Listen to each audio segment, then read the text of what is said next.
the Anbar province, the scene of the most deadly fighting during the Iraq War.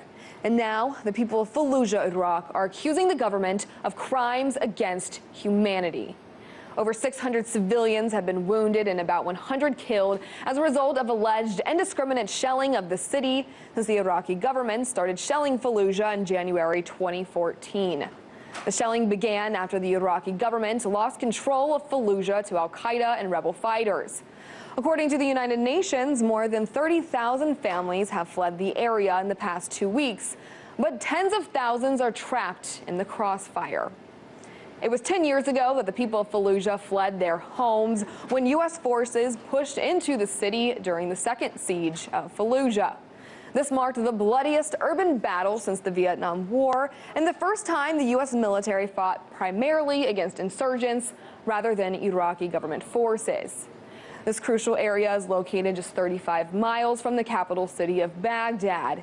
When families returned home after the siege 10 years ago, they found their neighborhoods decimated. Thousands of buildings were destroyed. Now the citizens of Fallujah are in their second exodus. Most refugees have gone to the Sunni region of Samarra. Others are in the Shiite holy city of Karbala. The UN has been providing aid to those affected by the fighting in Anbar, despite the challenges posed by the deteriorating security environment. However, supplies are scarce and sleeping quarters are getting cramped.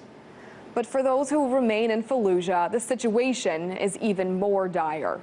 According to a Congressional Research Service report, the U.S. and Russia have provided $30 billion worth of military weapons and training to Iraq.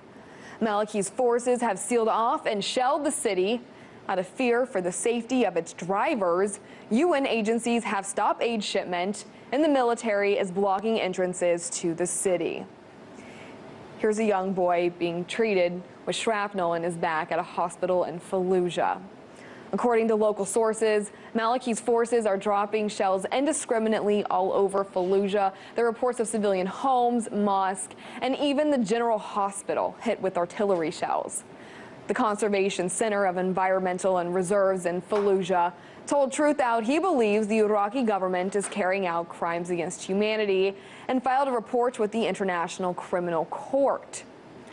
But the Iraqi Prime Minister says he warned Fallujah residents to expel al-Qaeda fighters or face a military assault.